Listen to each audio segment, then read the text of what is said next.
Hello, hello. All righty, here we go. We are live. Good morning, everybody. Good afternoon, good evening, wherever you are. Hello to everybody and all the ships at sea. Here we are at good old RJ's Knives. We got a star-packed panel here. We have Stephen from Patty's Potato Peelers, Matt from Slip Joint Sawyer, John from Thrifty Kniffy, and our special guest, Brenny from Pocket Knives and Harmonicas. Welcome, Brenny. Thanks for having me, fellas. Oh yeah, you're welcome. Good to see But you. you have a newer channel, and you're I think right around 100 subs. Is that correct? Yeah, I think I just pushed over that mark a couple days ago. Yeah, Fantastic. Fantastic. definitely a newbie. Yep. Well, that's why you're here, because we love to, put a light on smaller channels that look like they have some good stuff going on, and your channel definitely does have some good stuff going on. Do you want to talk about what kind of things you show on your channel? What kind of knives? Yeah, sure. I mean, I guess I'm not a knife reviewer. I'm a knife enthusiast. How they fit into my life is really what interests me. And so, finding new ways to fit new knives into my life is always great. Oh yeah. Getting harder. I'm living here in Canada on the West Coast, and knife shops are kind of few and far between. Our selection is limited, so you have to be creative. But Right. I'm drawn to the traditional knives and the history, but most of all, like the knives really give me that fizz, that give me that little something that we're all here for, Right. I do a little bit of harmonica and music creation on my channel. I do some walkthroughs, my garden, and I keep it kind of short. And I'm just I sat on the sidelines watching videos and watching this community grow, and never really thought I'd join the community, but as time went on, I was just drawn to how everybody embraces each other and lifts each other up, and the high tide lifts all boats kind of theory. And Right. it was just such a welcoming community that eventually I just wanted to be a part of it. And I was going through some life changes. I'm a 30-year frontline addiction worker, and kind of came up against a wall psychologically with some PTSD, and forced me to really look at my life and what brings me joy and include that in my life. And so pocket knives are definitely part of that. Harmonicas. Yeah. And being a part of a welcoming community is just so healing for me as well. So can't thank you guys enough. And yeah, thanks guys. So you're welcome. I'll have to say, you're one of the nice relaxing channels. When I want to watch something that's chilled out and relaxed, I love the little intro with a bit of harmonica. It's not the whole way through a video, but it's a nice wee change, and it settles you down. I know, right, that's okay. I didn't know your name till tonight, but it's really, I've been watching your videos since you started, so you're very welcome to the community. Cheers. And when Papa Bear says it, believe it. I remember when I opened my inbox and there was a message from Patty. I'm like, holy smokes, what's going on here? And he's like, hey, dude, turn your camera sideways. Best advice I've had all year, Patty. Yeah, when you get your first comment from a YouTuber that you've been watching for a while, like I remember when I got my first comment from Patty, I thought I'd made the big time. I was like, oh my gosh, these guys, see me and they're watching my stuff, and you feel pretty honored that somebody would even take the time to watch you. It's kind of crazy. It's funny, that never really changes. When somebody's got 100,000 subs, contact, write something on my channel, it's still get, oh, that's nice. At least he's watching that. So it's still that feeling. Doesn't matter how long you're about. That's true. That's true.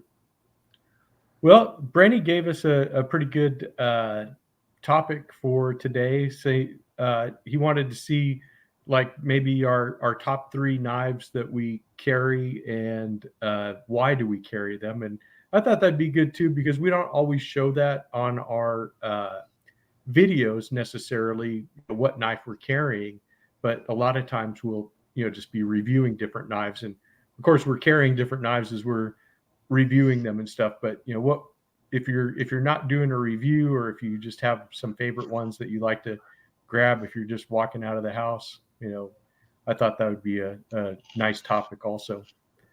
So anybody want to go first? Well, Stephen does. Stephen does? Are you volunteering him, John? I'm the moderator, Yeah. so I should go in a bit. I think I am now. Yeah. Yeah, it's my ADD that I got to make it go around in a circle. I don't So know. you're next on the screen. Okay. Here's my first one, and I remember years ago watching. I've forgotten his flipping name now. Slip joint That Sawyer. fella, the fella that has the drunken channel too. What do you call him? Oh, Tobias. I forgot his- Tobias. Tobias, yes. I don't know why I forgot Tobias's name. And he always said that, an everyday carry should be something seen for him. An everyday carry is a knife that he carries every day, not just a different knife every day. He has a set of knives that he carries every day. Now, Right. I never had that. I thought it was weird because I like to have a new knife of mine, and then I like to have a new knife to review. So I like having knives on me, but I never had settled ones. Well, sadly, it's changed because he was right, and I've actually found a lot of joy in having the same knife because you get to know its capabilities a bit more.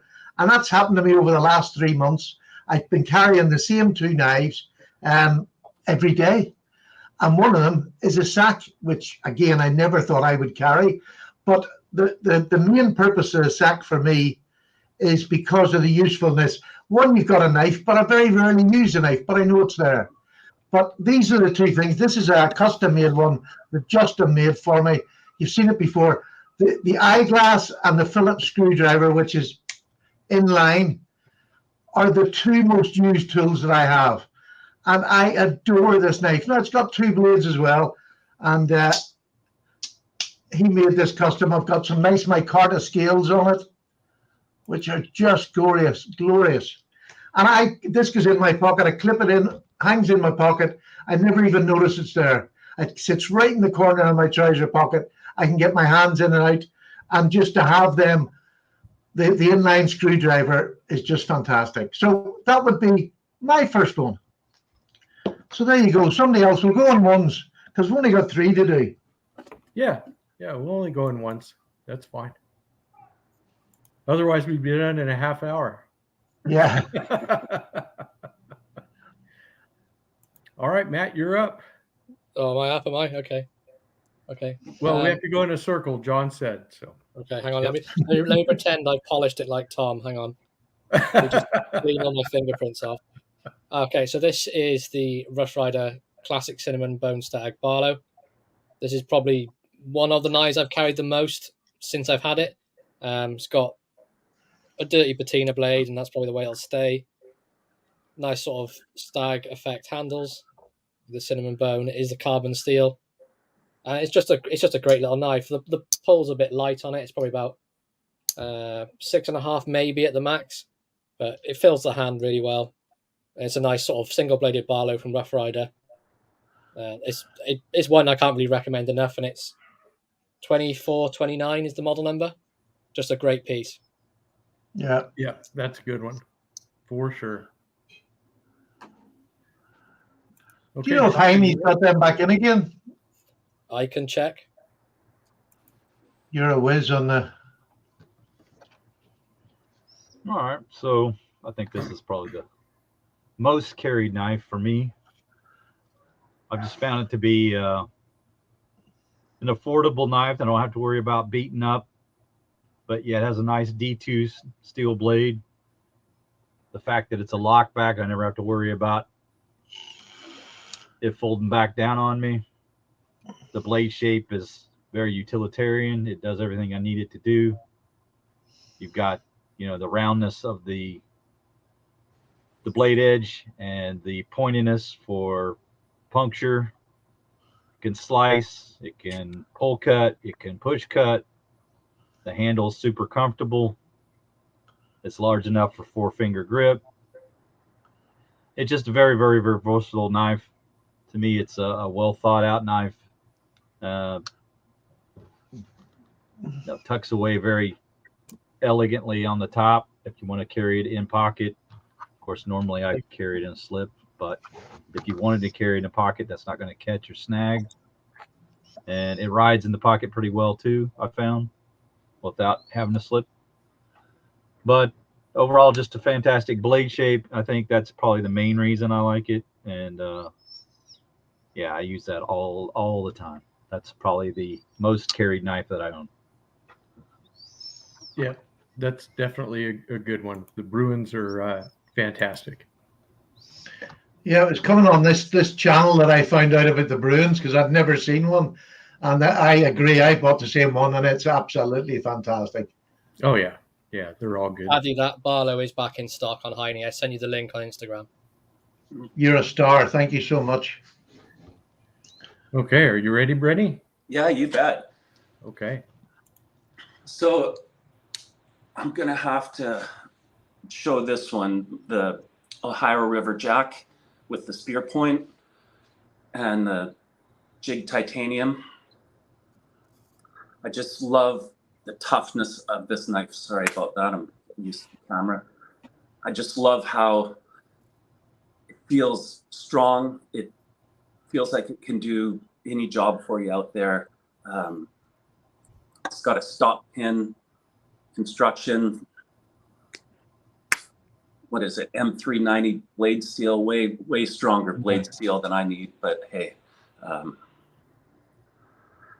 Yep. Yeah, the Ohio River Jack by Really, really cool. Sea Riser. C. Reisner. That's it. Yeah. Yeah, lovely. Nice. He's got a new knife coming out. I think later this month. Yeah, I saw that he was talking about it. So we'll I see. think it's going to be a larger Barlow, from what I hear. Oh, okay. Well, that'll really be interesting. Yeah, looking forward to it. Although Canadian Border has changed their policy on knives being shipped, so we're not really sure where we stand with importing knives from companies. Yeah, it just gets crazier and crazier. It does. The world has lost its mind for no good reason. That's for sure. Especially when they're going to stop slip joints from coming into the country. That's crazy. It really seems like it. It's mental. Exactly. That's even worse than us. Yeah, that's saying something because we're pretty bad. Yeah, because they're changing our law now. Because before it used to be it was a 3-inch cutting edge. Well, they're now making it a 3-inch blade. From tip to bolster. Gotcha. I think it's coming in very, very shortly, that one. But just madness. Yeah, it's frustrating. Yeah, because that extra 1/4 of an inch of tang will really help when you put a knife right into somebody. Well, I have to answer a couple of the comments before I show my first knife. Dean P says he just bought his first case trapper. So congratulations, Dean. I hope you enjoy that. He got one with the Ichthus shield, so that'll be really cool. And then, Brenny, I don't know if you saw the comment. Don C said he thought that you might have been actually John Malkovich because he'd never seen your face. Although he very well could be, because I've never seen Brenny and John Malkovich in the same room together, Don. So, it could happen. Luckily, I haven't made my living with my face, so I got a face made for radio. Oh, that's funny. All right. So do you want the shocker, or do you want the I knew he was going to have that? Well, the I knew. How about the I knew? The I knew. You want the I knew? Okay. Yeah. It's a yellow All case right. trapper. Hello, Pecos. There you go, John. That's all Nah, that's not it. That's not what I thought. That's not what you thought. It's the yellow Nope. case trapper. There we go. Ah, Yep. okay. There you go. One I of thought you- 43 that he has. I thought you'd know from a long spade blade. Yeah. Yep. Still carrying one of these more days than not. Uh-oh. Who did They're they coming for find you. out about? That's my feed. Sorry, fella. Knife That's okay. confiscation. I'm telling you. He's got the Ohio River Jack mobilized. Yes. No, I still think the Trapper is a very valid EDC choice. I really, it's just a pattern I enjoy, which you guys all know. So I don't Is have that to. in carbon steel, RJ? This particular one is in stainless. I have yellows in carbon. So I have this one that's in stainless steel. I've been carrying this one because my wife got me this one. I have one that's the Smoky Mountain Knife exclusive that was in 1095, and then I have the case carbon steel also. I'd like to get one in CV as well if I could find one, but those are getting hard to find because the CV not being as readily available as the carbon steel is now. Well, here's a question. What do you find the differences is between the two blades, or do you not find much of a difference at all? Don't find much of a difference at all. Yeah, I've never, yeah. I mean, the difference is just that one's a stainless and one's carbon, but they perform about the same, and I don't see a real problem. Hey, Maddie. I think the carbon sharpens easier and gets a real wicked edge compared to the stainless. But as far as cutting time goes, I can't tell the difference, to be honest. There's never that much. Yeah, I would agree with that 100%. Okay, so you're ready there, Patty. All right, go ahead. Well, the next one could be called a joke, but it's not. It's true. If it's knives that I use the most, since I got this knife, my steak knife, I have used this every single day since I got it. Beautiful staghorn on it there. Beautiful stainless steel blade, made in Sheffield. Lovely pommel on it. Look at that lovely bit of stainless steel. And I adore it. I just love the looks of it. But in hand, in use, it is absolutely fantastic. So that is definitely one of my most carried knives and will be for the foreseeable future. Adore it.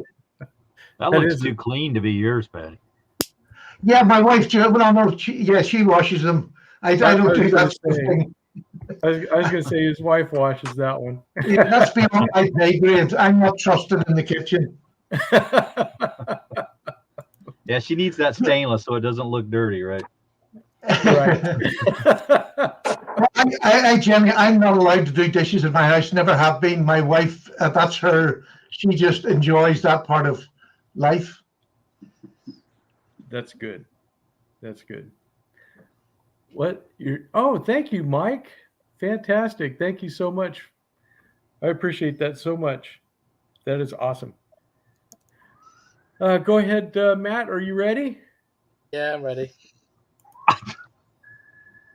Don't sound so enthusiastic. I'm trying to. My goodness.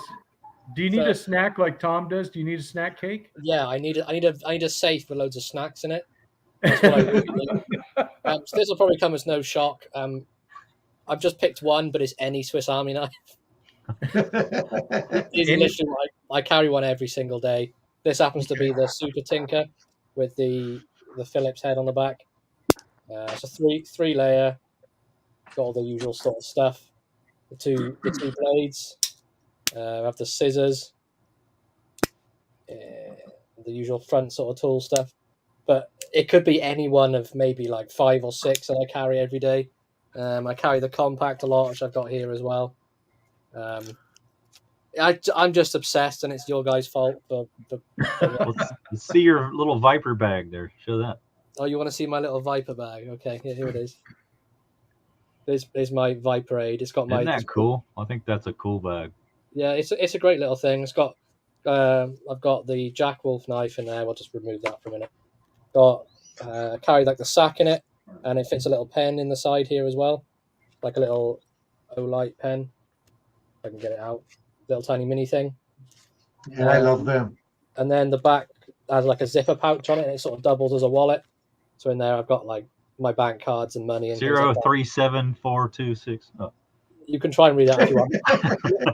little pry bar in there. But yeah, I just think it's a great little thing. And ever since I bought it, I've used it every single day.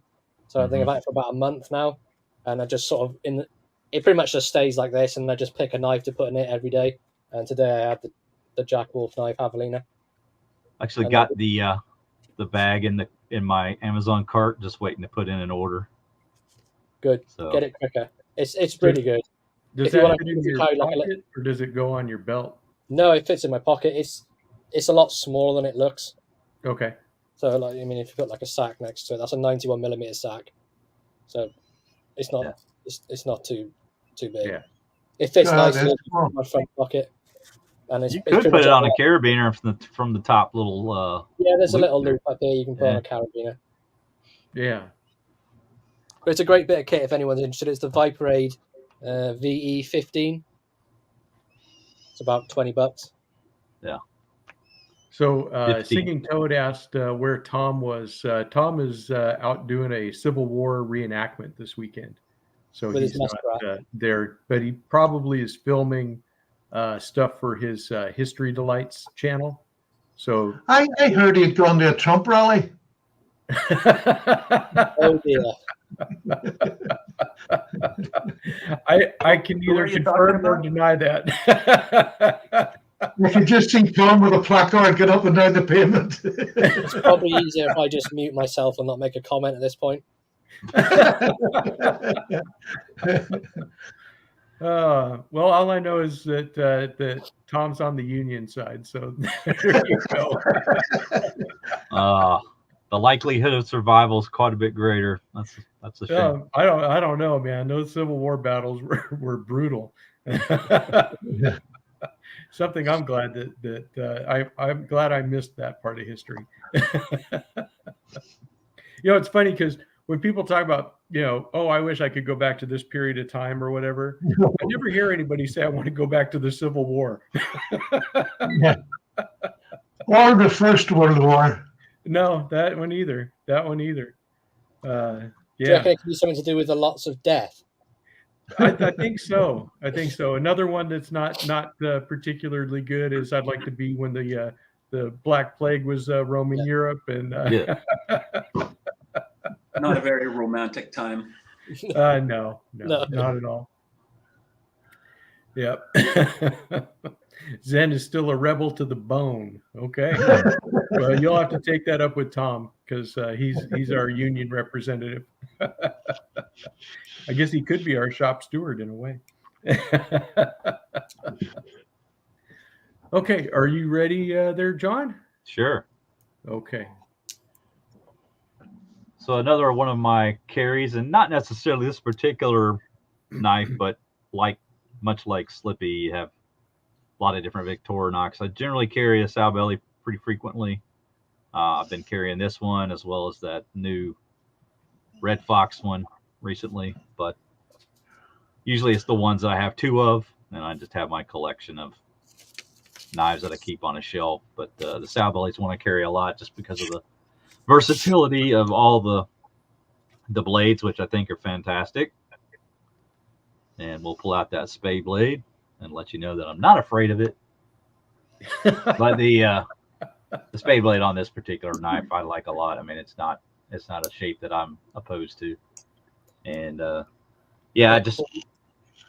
found this at Smoky Mountain Knife Works my first visit there, and I've been an admirer of the sow belly ever since. And it's just to me a very, very comfortable knife to use. Like the way that the handle shape fits my hand.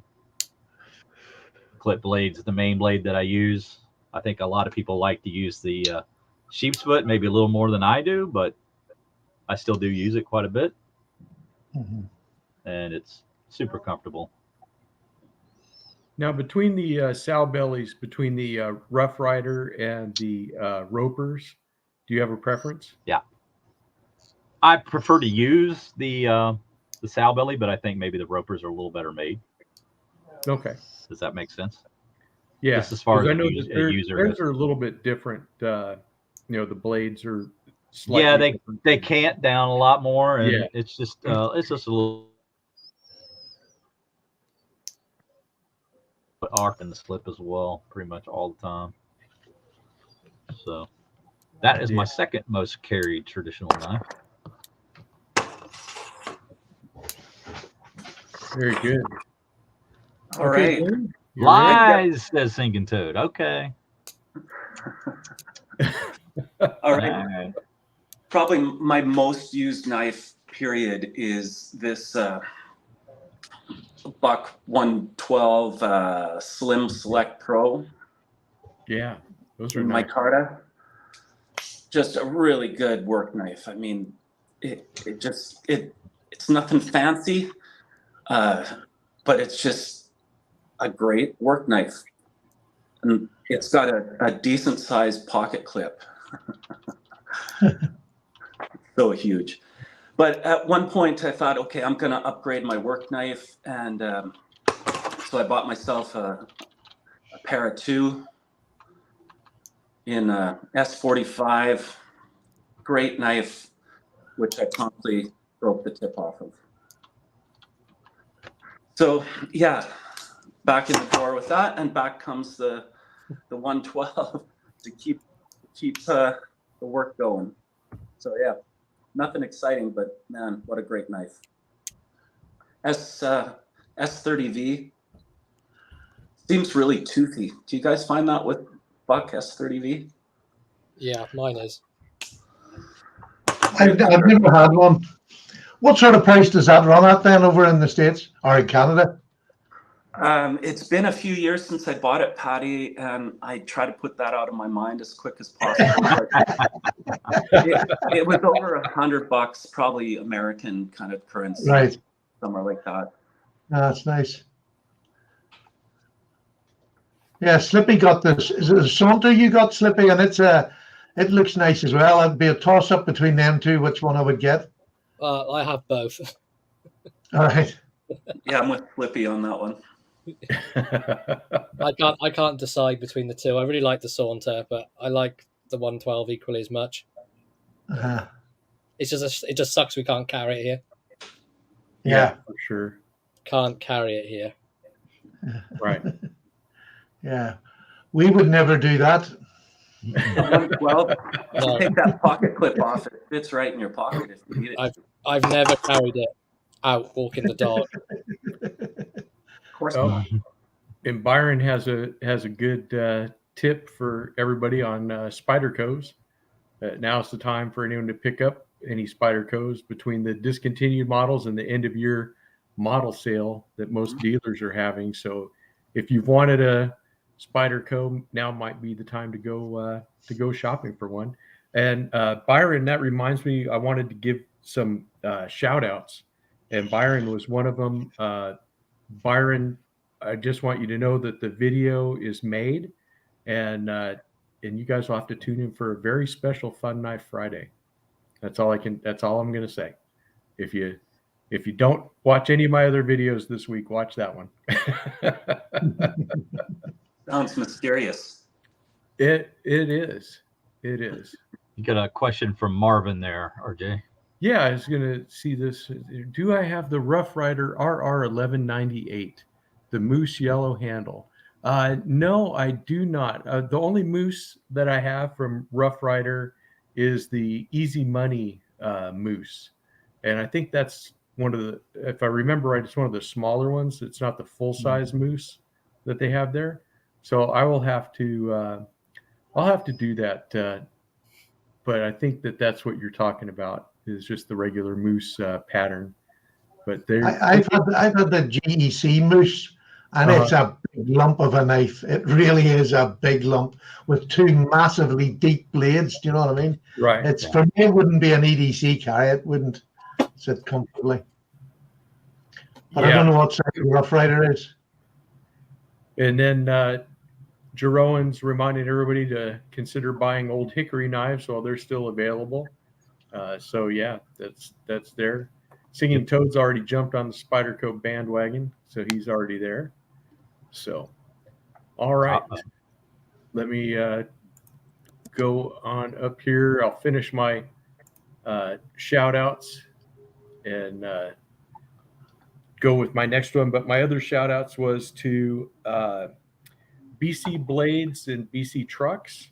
He's another channel. He sent me a video that he is a knife maker there in Canada, and he made a sharp finger knife and sold it and stuff. So he sent that. It's on a little short, but BC Blades, BC Trucks, check him out because interesting stuff coming out of his shop. Sorry, can I just ask a question while we've got a Canadian in? Can they post knives from Canada outside okay? It's just coming in that's a problem? I'm really not sure about that, Patty. I think it's coming in that is the issue because that's where the Canadian borders agents get involved. But I don't know. Bit of a crapshoot. Toad might know. Toad's in the chat. He'll probably know. Yeah. You got anybody know anything about Canadian knives leaving Canada versus knives coming into Canada? I'm sure Toad, I have a moose. I have seen the spade blade on the moose. I do know all about it. It's kind of curved and funky looking. Yeah. Well, thank you, Byron. Yeah, I'm sure I remember Toad saying when he was on here last time that it was okay to send. Yeah, he's there. Yeah, he said in the chat, "I've sent knives to the US, no problem." Yeah, it really is double standards, though, in that being able to send stuff out but not accepting it in. That doesn't sort of lay right with me anyway. Well, I think the Canadian officials are glad that the knives are leaving the country and aren't coming back. So you got to look at it from their standpoint. The CBSA is like, yeah, let's get them out of the country. We don't want any more coming in, though. So yeah, I hear you, Zen. Yeah, the post office is no longer allowing knives shipped to Britain. Yeah, it is a mess, and I do not like this at all. So that's the other thing is that we're not able to just send stuff to you guys, and that is it's just hurtful. I'll have to say I must have been really lucky because for years now I've been sending back and forwards, and I think only once, it's only once I've actually lost something. Sometimes it takes way too long to get there, but it always seems to get there. But I know, and it's really only been this last year that things have been like this. So it's and Mimo says the ones that they're refusing are legal and available to purchase online within Canada, but they're not allowing those same knives that you could buy it in Canada from a Canadian source, but if it's from the US, then that's it. Yeah, that's madness. Like it absolutely is. Mind you, if there was somebody in Canada that had a lot of money and could start up a factory and make knives for them, he would make a fortune. That's true. Some big company like Schrade or something like that started up a Canadian factory and made knives there that they can export, but they'd sell them so much they'd make a fortune. Right. Okay. Just going to say that Patty snuck this one through. Yeah, it got here. That's the good part is that we don't seem to have problems bringing them into the U.S., but we're having problems posting them to other countries as well. Yeah. So that seems to be it's all right. You can just wrap them up like a cocaine brick, like I did for John. Yeah, just fine. Well, there's so much cocaine bricks coming into the country. Yours being a fake one, how are they going to know? Yeah. But it's funny, that's exactly what that parcel looked like, was a cocaine brick wrapped in black tape completely from head to toe. That's what I did. Through with no problems. Yeah, I didn't even get questions at the post office. It looked literally like a brick. Right. Yeah, they need Groman to start making modern patterns. So you guys need to just let them know that you'll buy them. But the Grumman slip joints are really nice. Their traditional slip joints are beautiful. Yeah. Hey, Yes, David, sir. welcome all the way from New Zealand. That's awesome. Okay, let me go back to the solo layout so I can continue my shout outs. If you guys saw my Fun Knife Friday with this Boker beer barrel trapper, then you'll know also that Baxter's Blades is a big trapper fan. Richter Knives did a trapper video this weekend, and Mark Kaufman did kind of a response to mine saying that he has gone back to the trapper. Because if you guys remember in my video, we talked about how Mark and I started going back and forth, and it just kind of grew into something. But he gave up on trappers, and now he's gone full circle and likes them again, which is amazing. And he said it's all my fault. So I'm going to take the blame there. But the other knife that has surprised me, but not surprised me as much, is that I've been carrying since I got it, is the Case Peanut. And I've really enjoyed this knife. And I do blame Mike Curtis for this 100%. And yeah, Zen, it was like a cool knife Friday. But I really like these little guys. They are very handy. I love the blade shape on them.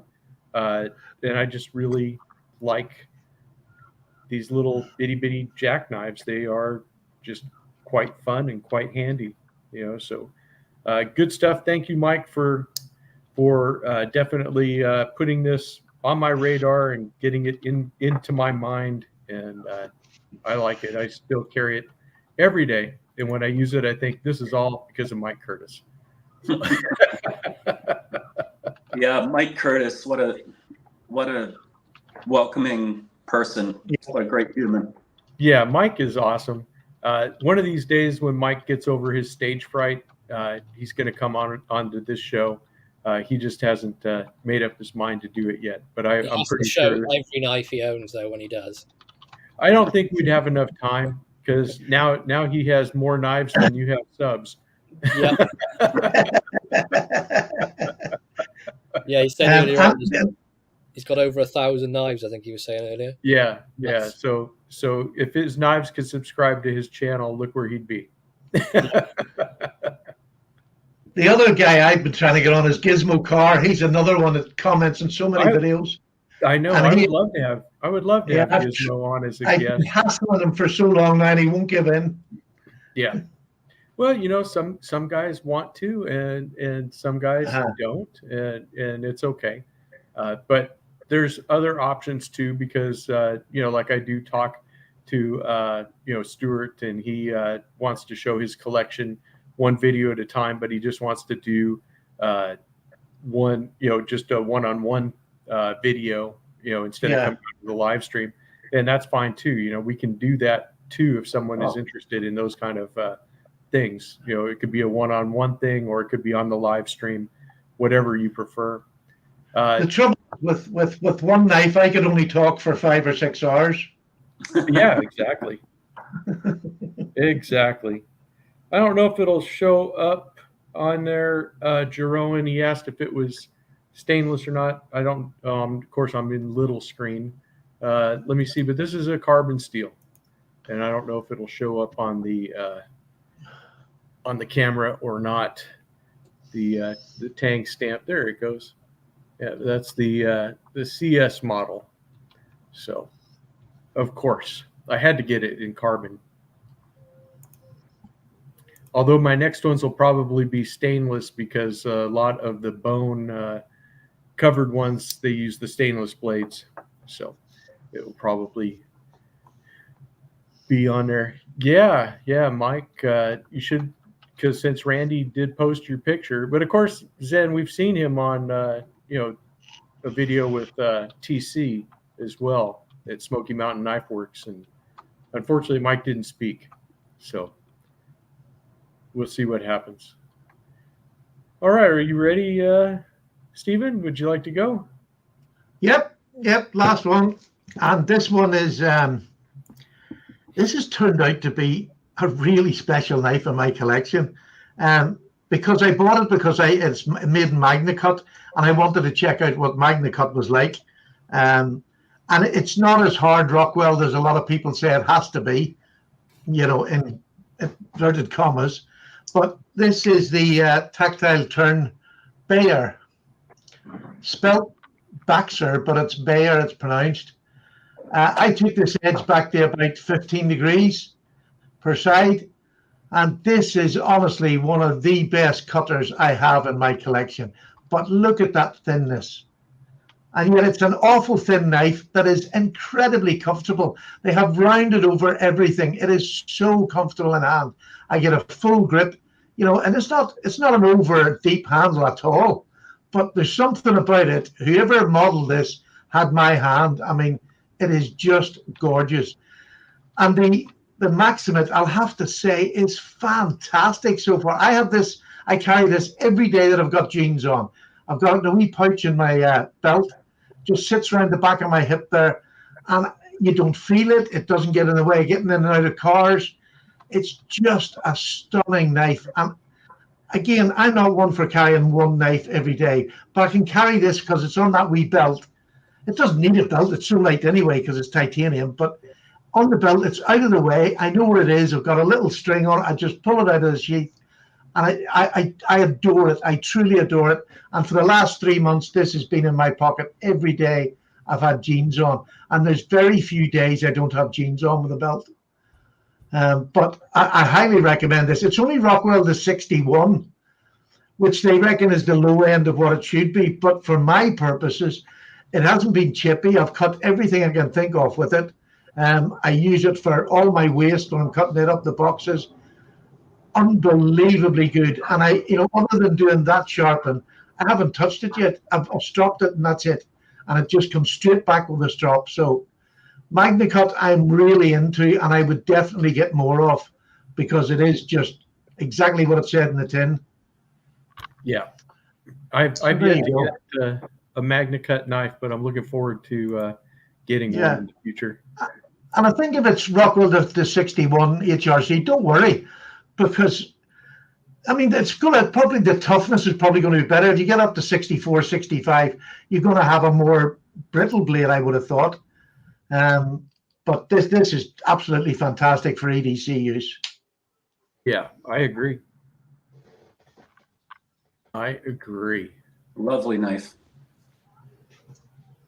Are you ready, Matt? I am. Kinda, maybe. Kinda, maybe, half asleep, nearly ready. Half asleep. Half asleep. So this is one that's unfortunately not legal here in the UK, but it's one I carried a hell of a lot. It's the Buck 112. This I bought the 110 originally, maybe like 2 years ago, and it was a bit big for me, so I went for the 112, and I carry it every week, maybe a couple times a week when I'm around my property, things like that. If I go out camping or go anywhere for the day, I'm going to be doing some sort of work, I take this with me. I just think it's a fantastic work knife. I think I honestly think it's better than the 110, just due to the size. It's a bit more manageable. It's not quite so heavy. You have a nice sort of handle grip. I've got like a medium-sized hand, so maybe if you've got bigger hands, it might be not the best for you, but this is the where it's to go for me. The 110 was always sort of one of my grail knives, but I think the 112 surpasses it for me. Just the way it's built, like an absolute tank. I would agree with that 100%. That the 110 is one that you should own, but in actual use, the 112 is a better user knife. The 110 in my hand is just it makes me look like a leprechaun, like Judd. I did want to tell you something though, Matt, because you made a comment this morning on your show with John, and it was about the compact, and I agree with you. Best sack. Yeah, by far, it's the best one. Anyone who says that it's wrong, their opinion isn't valid. Hey, Jake from Ohio State's in the house. What's going on, Jake? Long time no see. Hey, Radar. I see you too. So yeah, that's cool. All righty. So John, I guess we're ready for you. We got a comment alert. Singing Okay. Toad says, Slip Joint Sawyer reminds me of the sleepy owl on Mr. Dressup's wall. I agree with that too. Excellent. I have no idea what that looks like, but I imagine it looks like I'm just saying yes to that. I don't know what that means either. But third most carried would be a smaller old timer. Doesn't have to necessarily be this particular one. This is the 1080T called the Junior. And no, this is not Tom's son's knife. This is my little baby USA made Stockman. And I just love using this in the wintertime. I use it as a fifth pocket carry. During the summer, I don't wear jeans. It's too damn hot. So I usually don't carry the fifth pocket knife during the summertime. But come cooler days, this will ride in the fifth pocket. And I usually don't use a slip or anything like that with it. But I could probably put a lot of different old timers on the list of the fifth pocket carries. They're just, to me, some of the best smaller knives that you can possibly buy. I love the snap of the blades. They're just really snappy and very slender, and especially like the American ones, if you can find them on eBay, the carbon steel blades. So just everything about them is fantastic. And I love that old shield. I'm still very upset that they changed that. Yeah, and their carbon steel they did on those was brilliant as well. Like you get a razor sharp edge on that with not much work. Yeah, I totally agree. So Junior sold it off to me. No. Junior's not smart enough to list anything on eBay, so that couldn't have happened. Much like his dad.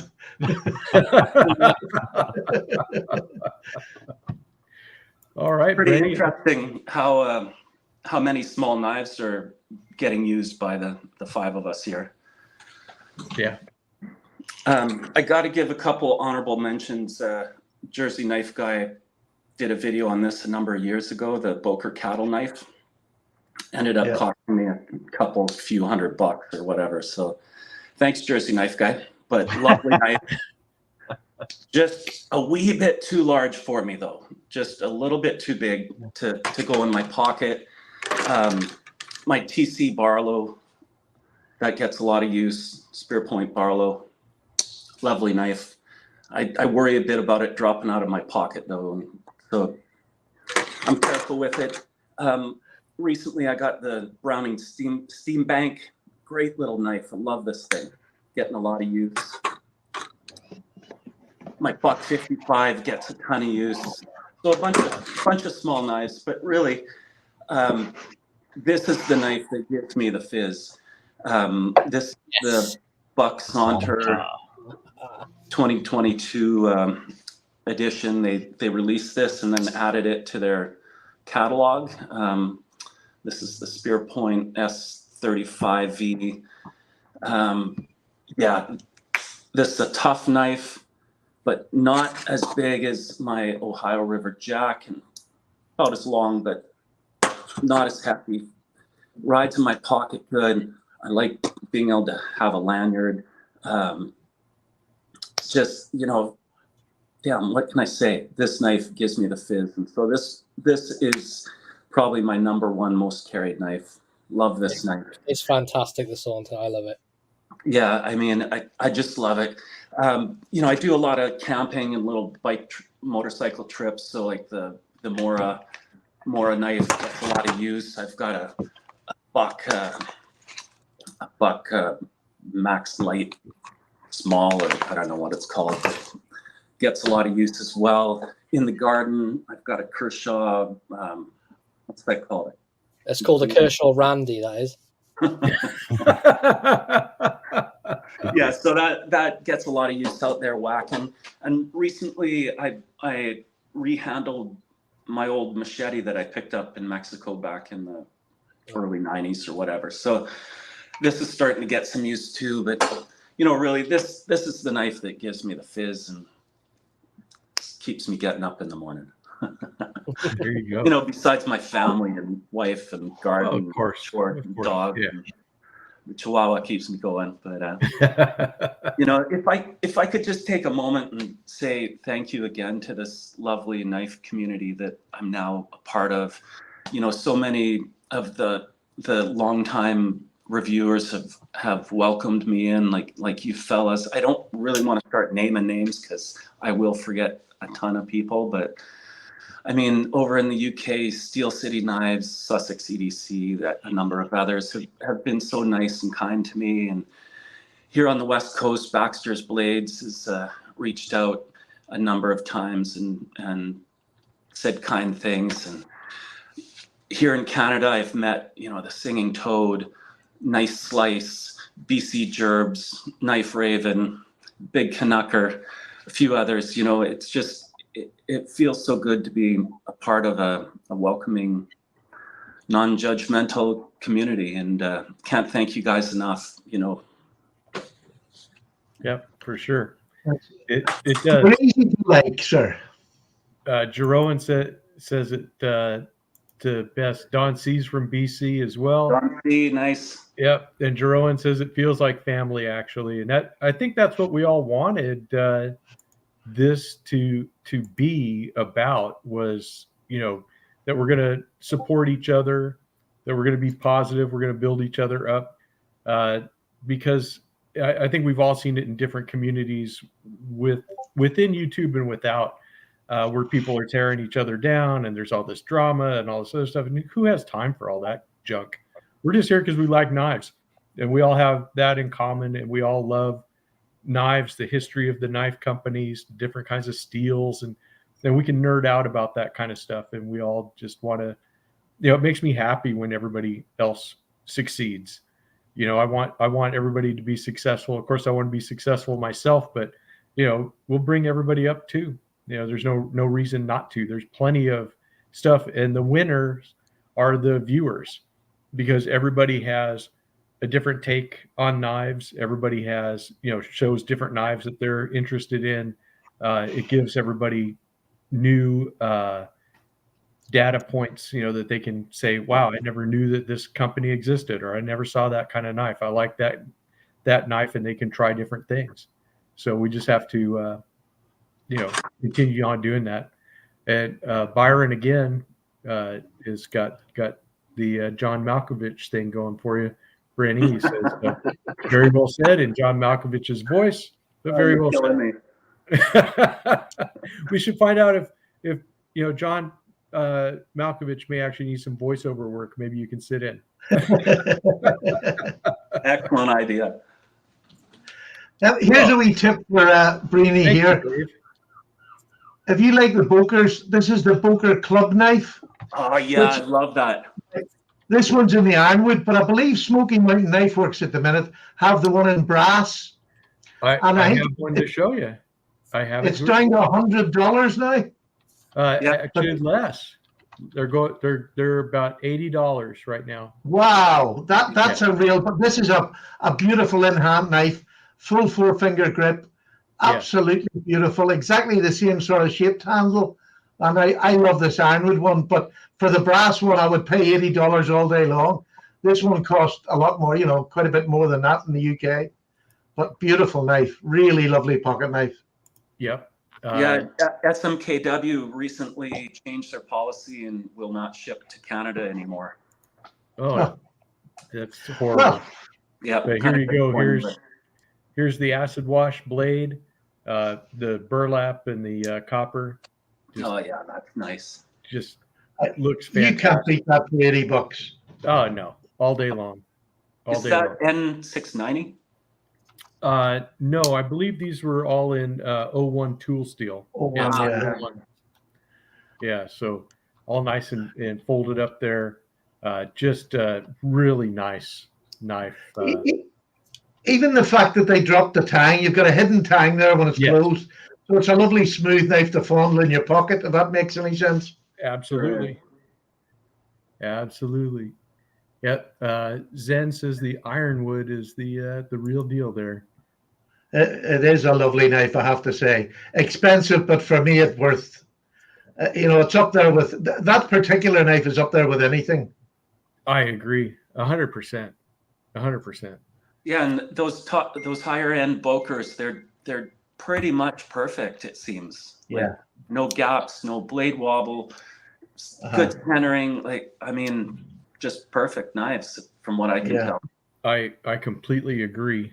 If there's only one thing I have to say is that I'm going to have to work twice as hard so I can make even more money so I can buy more of these.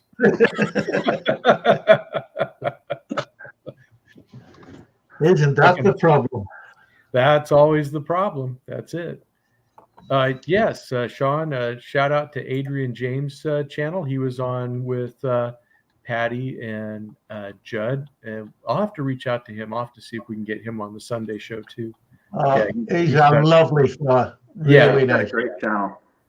Yeah, he does. He has a really nice channel. There you go, Radar. He's from Alberta, so another Canadian here. Hey, Radar. So welcome.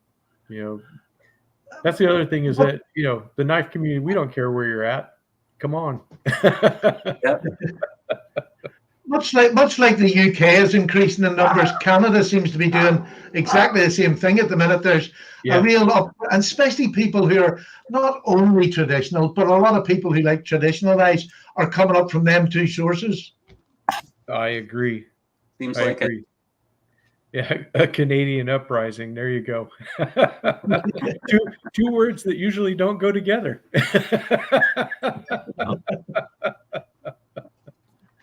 Well, here we go. Let me get to my third knife that I carry a lot. Any guesses, John? Yes. Yes. You think it's the Pecos? That's a guess. And Slippy, do you have a guess? No, does it have a pocket clip?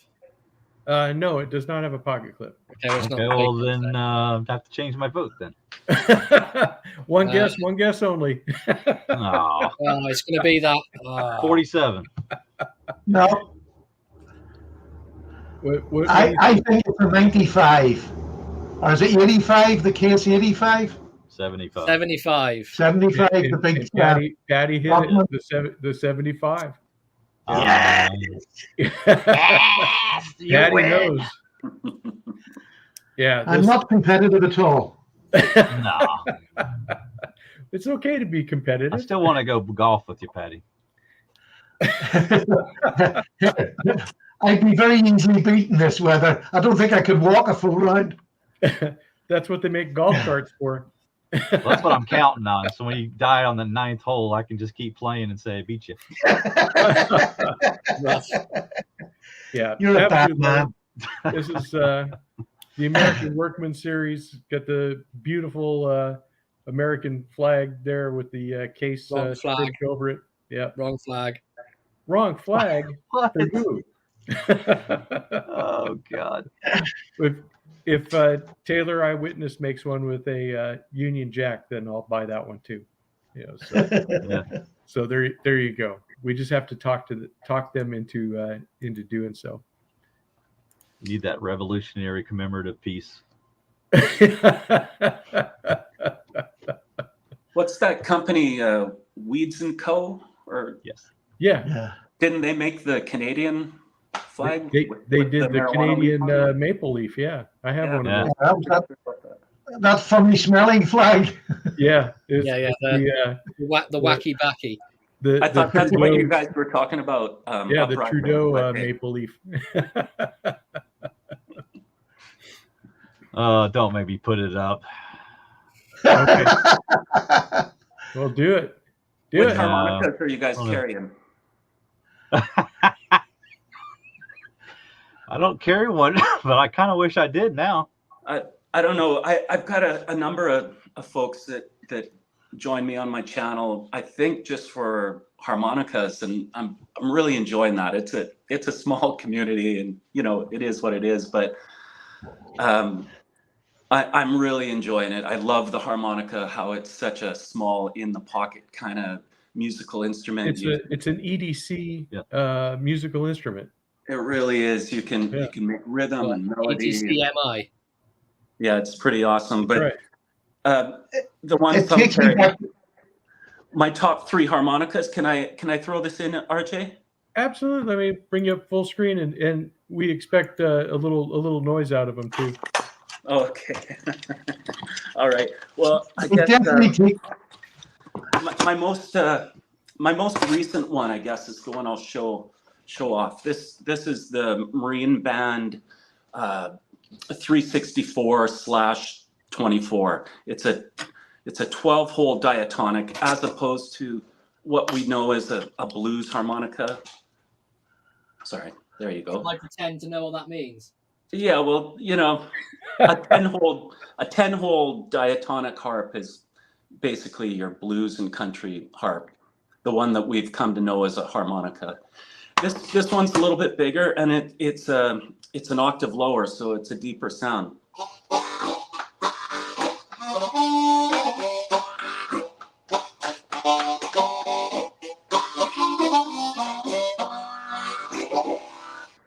So that's in a key of C. This is also a key of C. This is like the normal tuned C harmonica, Hohner, Marine Band, crossover it's called, that's it.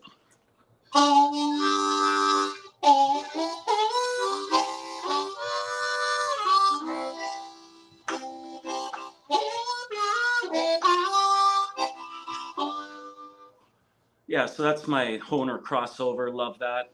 My daughters love putting nail polish on my harmonicas. And the third Everyone one, needs a hobby. yeah, I take the support any way I get it. And Right. my other harp that I play quite a bit is Hohner Special 20 in G, which is kind of a lower tuned, not a low tune, but lower in the register. And this one has a brass comb from a company called Blue Moon Harmonicas. So it's a little lower tuned.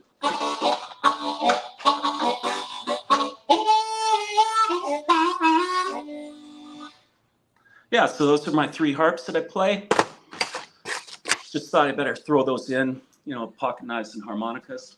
That's right. Kind of goes together. They sit in the same pocket, or do you keep them in different pockets?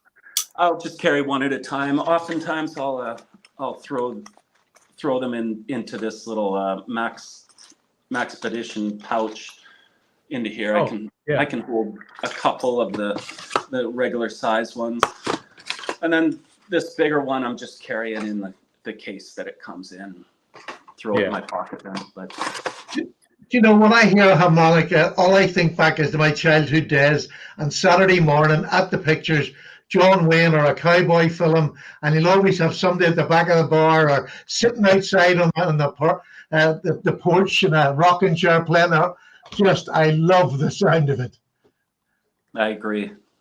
Something about it. My dad played kind of old-timey songs, and I could never get the hang of that, but I just really love like figuring out little rhythms and learning to keep those rhythms going, and it's good for my old man lungs and all that stuff too. There you go. Yeah, that's really cool. Yes, Dave, next time you come on, bust out your guitars. That's for sure. Wouldn't it be nice to have a live where we got 5 musicians and they all played at once on the live? You know, just bring them all together and play. That would be cool. I could see some technical issues. We'll put out the call for musicians that also enjoy pocket knives. You know, send me an email.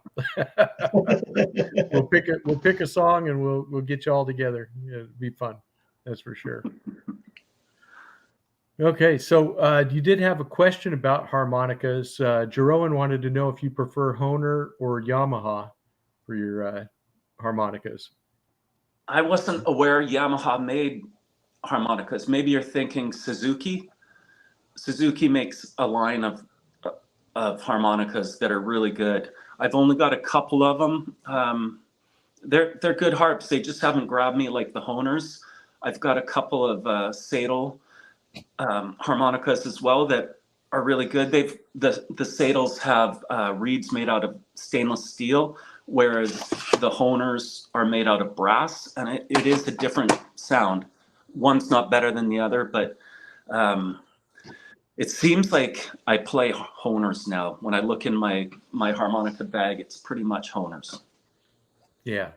Then Mattisfaction is a fan. He asked that he said that was awesome and we should have you on more often. So there you go. Maybe I could just sit in the corner and play lonesome harmonica like Patty. Sure. I could just be like back here, like. Yep. That's Yeah, it. we can even get Tom to dress up and play with the music. And then Zen wants to know who's your favorite blues harp. So I'm guessing which blues musician. Well, it's hard to really pick. Lately, I've been listening to a lot of Sonny Terry, and he played with a guitarist named Brownie McGee. Yeah, there's so many. It's just incredible. I should post a video sometime about the YouTube channels that have really helped me with the harmonica. Yeah, that'd be cool. Channels like the Harmonica Barge and a couple others that I can't remember exactly how to say their names, so I shouldn't butcher it on live. But there's some great teachers out there that just start with basics, but with really good, enjoyably sounding riffs, and yeah, it just builds from there. Very cool. Yeah, and then of course people are suggesting that we get Slippy on the kazoo and John on the spoons, and you on the harmonica. And Well, Paddy Paddy on the shillelagh. We didn't hear what you said, Paddy. Huh? Didn't hear what you said. Paddy on the shillelagh. Oh, the shillelagh. All right. Nothing rings like a shillelagh. especially on your skull, right? Let me ask you, Justin makes some wonderful noises when I hit him with it on the lives. That's a little compact one you got there, Paddy. It is just for Justin. Justin's very small. Yeah. Do you Even that's carry being that in your gentle. front pocket or back pocket? Or Or is it neck carry? in the front, down between the belt, the end of it holds on the belt. Just goes Gotcha. like that. Gotcha. It looks Isn't more it like also- Doug's walking stick. Isn't there a law in Ireland about how big a shillelagh can be used to beat a hobbit? I think I'm at the limit. Okay, Chubbs McGee is chiming in. He asked a few weeks ago about case knives, and his first knives that he picked up for his collection was a red jig bone trapper in carbon steel in honor of his grandpa, and a micarta large stockman. And Chubbs, those are both excellent choices. I love the red jig bone that Case does, and the micarta large stockman is definitely on my list. Yeah, so that is definitely a good one. It's funny. I find it very hard to go past the old timers at the minute. I want a large stock, even the medium stockman that old timer do. I think it's just a perfect carry as a secondary knife. Just absolutely fantastic. Yep. And then Mattisfaction wanted to know, Brenny, if you follow Blues Traveler. I've got some Blues Traveler albums that really dates me, but yeah, I'm familiar with him. He just wails up there on the upper registers. Yeah. I can't get the upper registers to sound good at all. I stick kind of in the lower 6 of the 10 holes. And Yeah. That guy can go up top and just make it fly. It's incredible. And then Zen mentions Little Walter. I'm not familiar with him, but okay. Yeah, so I'll have to check that out. And then Byron had a request. He said, Brenny, can you play the James Bond 007 theme when Patty shares his next knife? I'd have to work that up, but I'd be happy to come on and back Patty up. And Zen says he loves Sonny and Brownie also. Oh yeah. That country blues harmonica is so. Now we're getting Patty on the washboard, Slippy with a kazoo. John's gonna have the spoons. Singing Toad says we're gonna play Cuts Like a Knife from Brian Adams, another Canadian. So there you go. Yeah, Brian Adams, he's a local boy. Yeah. That North Van, he was raised and had a huge studio in Vancouver. I think he may still have it there. Oh, okay. Nice. Real big supporter of the arts in Canada. Yeah. Yep. Awesome guy. Recently, they replayed that Tina Turner duet that he that she did with Bryan Adams. Oh yeah, I love that song. Hadn't heard it in a long time, but yeah, man, like that little kid Bryan Adams at the time playing with her, Yeah. that was something. Loved it. yeah. I remember when that album came out. That was my favorite song on that album. That was awesome. Okay, well, did anybody else have any knives they wanted to show? Because I brought out some of my old EDC knives that I used to carry a lot before I was all traditionally inclined. But I can definitely. It's not anything that anyone hasn't seen before, I don't think. But one of the knives that I used to carry quite a bit was this little Schrade lockback, which I think is smaller than the Bruin, but same basic concept, except with the FRN or fiberglass handles. But this little drop point rode many miles in my pocket. And this is, definitely one that I think is great. Super lightweight and just a lot of fun. I think this was this is Schrade Plus, so this is in the stainless, but still, the kind of knives I was carrying a lot before I decided to go down this traditional rabbit hole. Somebody mentioned the large old timer Stockman. The 89 OT. This has got quite a bit of pocket time in my life, definitely. Yeah, it's a lovely knife. It really is. It's a good size, and I picked this up used, and it was in pretty darn good shape. Really was. Even had a decent spade blade. But yeah, really nice Stockman. Love that. Very nice. One other knife that gets a ton of use. You guys have showed your Swiss Army knives. This is the one that gets the most use in my life. The Farmer, I believe it is, with the wood saw and the awl that comes out the end here. Does it have the scissors on that one? No, it's not the X model. It's just the wood saw. I almost always have like an SD Classic on my keychain or whatever. Oh yeah. So I just use those scissors. And great knives, though. Amazing quality control this company has. Like, how do they do that? Best in the world. It's unbelievable, really. No one's better Yeah. than Arctic quality control. Not for the amount they push out. Yeah, it's crazy. I've actually, I'll tell you what I really got into because I've been going out a bit more. Well, I'm going to be going out a bit more. I got the largest Swiss model that they do, and boy, is it a super knife. I don't know why you've got this one yet, Slippy. What have you got? This is the largest. This is the 111 millimeter. I think that's, or 113 maybe, is it? 111 and one. I think 111 is quite a large one. I think there might be a 120. It's look at the blade and that, and it's lock-in. It is just a fantastically comfortable knife. Considering that you've got all these blades, they have them just put in so tight that they don't affect you at all. They genuinely don't affect you. Great knife. And the nice thing is you push the button and that's the lock for the knife, which is just fantastic.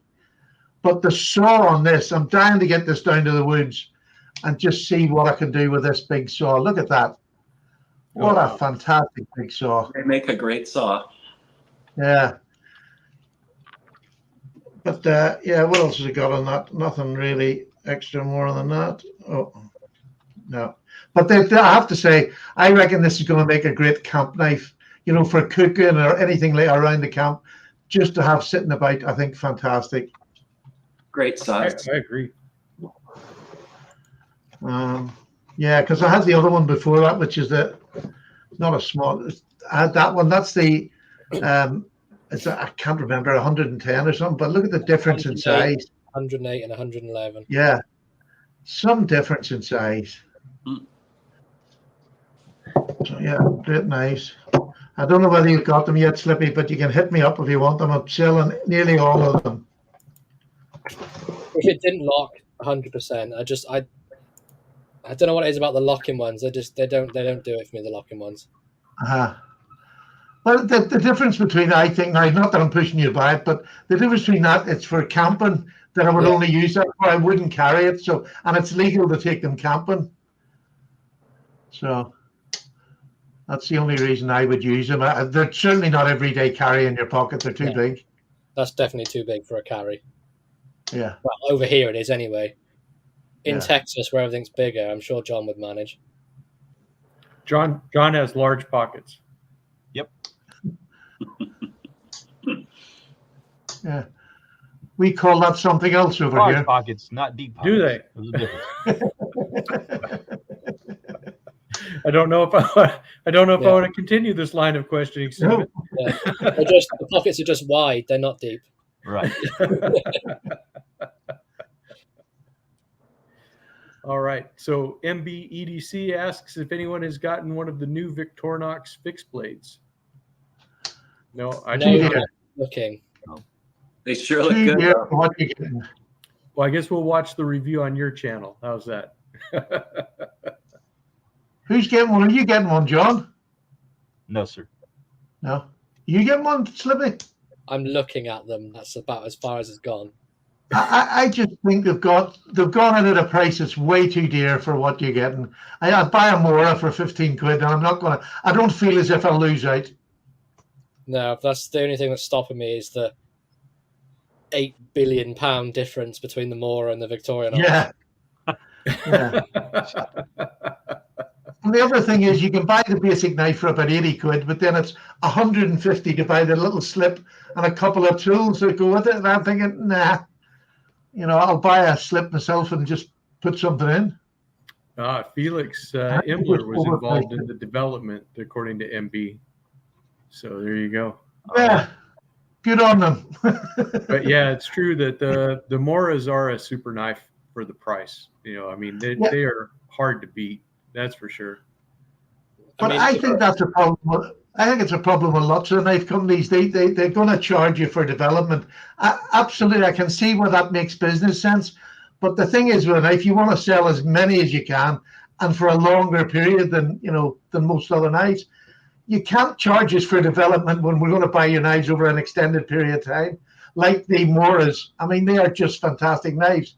Absolutely. You can get ones with fire steels on them. You can get the whole range, and you're not going to spend much more than 20 quid. So why are they not charging us for development? Right. I totally get that.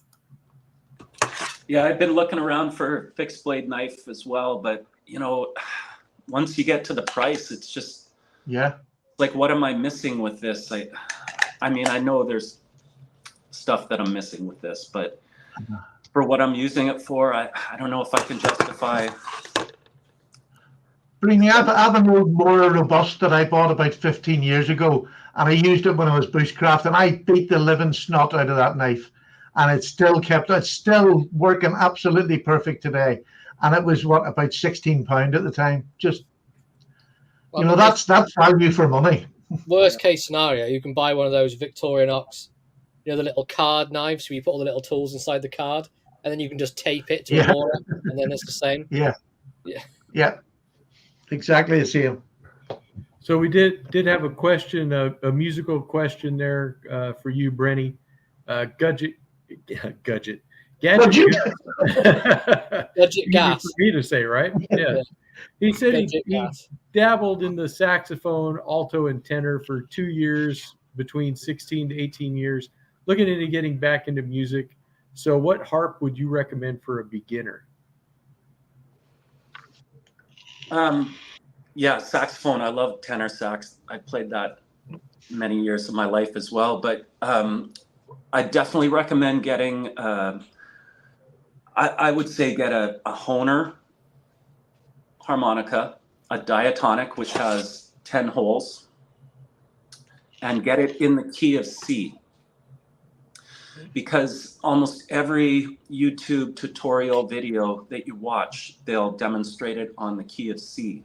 And that way you can start with that harp, learn a couple good riffs, and then go buy a different key and play it in that key once you learn it. But start with a C, and don't buy like a blues band or any of those really cheap Hohner toy harmonicas, because you'll just be frustrated and you won't have fun and you won't stick with it. So, go for something a little bit more like a blues harp, pro harp, special 20. And really the Marine Band line is awesome. Just the regular Marine Bands, or the Marine Band Deluxe, or the Marine Band crossover like this one is just a superb harp. You pay a little bit more for this, but it's got a bamboo comb that's stabilized, won't swell. It comes tuned so well. It's just a great harp. It's opened up in the back. There's nothing preventing you having fun with it. So don't cheap out. Buy kind of a mid to upper level Hohner in the key of C. What sort of price is a good one then? I think they're about here in Canada about $70 now for one of the decent ones. So it's not that expensive.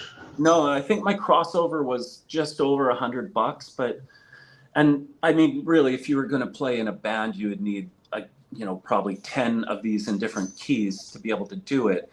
But still, 10 times $100,000 for a professional instrument is not bad at all. A professional, my acoustic is worth a few grand.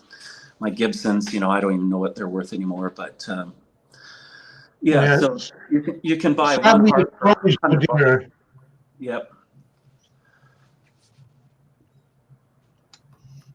Cool stuff.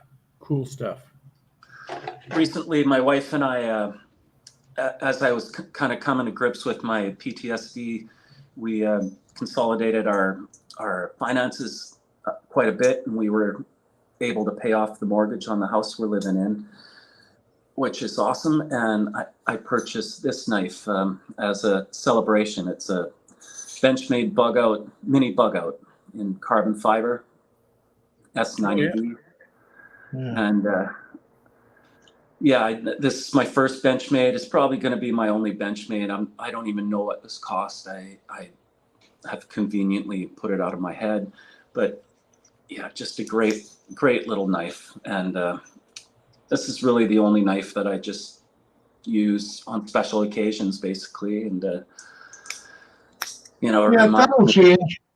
Yeah, I'm sure. I like Once you go up, you can't go back. Yep, you're right. I think every single one of us, when we started our channels, you see people. Mine was, I couldn't believe somebody would spend 50 quid on a knife. Could not believe it. I just thought it was crazy for a pocket knife. But it all goes away. Sebenza. Yeah, it all goes away. I now have a lovely Sebenza. I have Hinders. Knives that I never thought they look lovely, and I could see why somebody would want them, but heavens, I wouldn't spend that money. No. Right. Exactly. Yeah. It's gone. Unless you buy once and cry once, No, buy once, then buy again. Yeah. Buy Buy more once and cry forever. Right. Okay, Mike Curtis is going to his cousin's 80th birthday party. Well, happy birthday to your cousin for sure. Tell him we all said happy birthday. Hey, go have a good time. Happy birthday. You have a good one, Mike. Yeah, so we'll see you next week. That's for sure. So that's awesome. 80 years old, man. That's getting up there, but it's almost attainable for me. I don't know. It used to seem a lot. I don't think about it now quite a lot. Yeah, I know. That's the thing with Well, age. he wants to live under a bridge. Yeah, as you get older, you're just like, wow. Yeah, I'm starting to think: have I got 15 good years left in me, or am I going to be disappointed? I always like to lowball myself and then be impressed. Yeah. Hey, Greg. But yeah, I think it's the same way with you. You know, you get to that age and you're like, wow, you know, am I going to last another 10 years, 15 years, 20 years? You know, who knows? That's a good way to live. Just, will I wake up in the morning? When you do, you enjoy the heck out of your day and do as much good as you can. And it's a good way to live. I agree. It is. Once you stop being able to kick, that's when I worry, because they can nail the coffin down then. Somehow that seems like a Monty Python joke, but somebody better poke you with a sharp knife before they steal that. Yeah, exactly. Here, there's a question. I know it's somber. What knife would you have in the coffin with you? There's a good question. Oh, I already know the answer to that one. Of the knives you have in your collection now. Yeah. I'll answer that first. Throw my Leatherman Wave in there, because then I have a chance of getting out. A small flashlight wouldn't hurt either.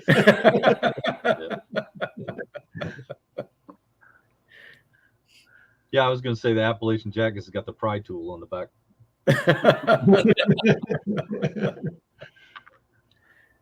Yeah, I don't know if you'll be able to get to any of the hardware, to disassemble it, but that would be. Yeah, I did stipulate knife and not a multi-tool. What about a bayonet? Because if they bury me with one of them, I can definitely get out with a bayonet. I'm going to have my pockets full of them, but tell my daughters to just before empty my pockets out. I won't. Yeah, no, my luck, I dig the wrong way. Dig yourself deeper. My wife would make sure I'm turned over. Just a little bit further. Dig your way and wake up in a pit of fire and wonder where you ended up. I think gravity still works 6 feet under. I think you'll be able to figure it out. Yeah. It's Paddy. You can't leave alive, John. Yeah, Mimo says he's taking an Espada XL. Zombie Mimo. Could you imagine a zombie with an Espada XL taped to its hand? A zombie with a zombie knife. Zemo. There you go. I think I would take a Whitland knife so I can leave a nice pattern if I don't succeed. Not a bad idea. It's going to carve Paddy was ear in the roof of the coffin. Yeah. You buried me alive. Carve that into something. Thanks a lot, you bastard.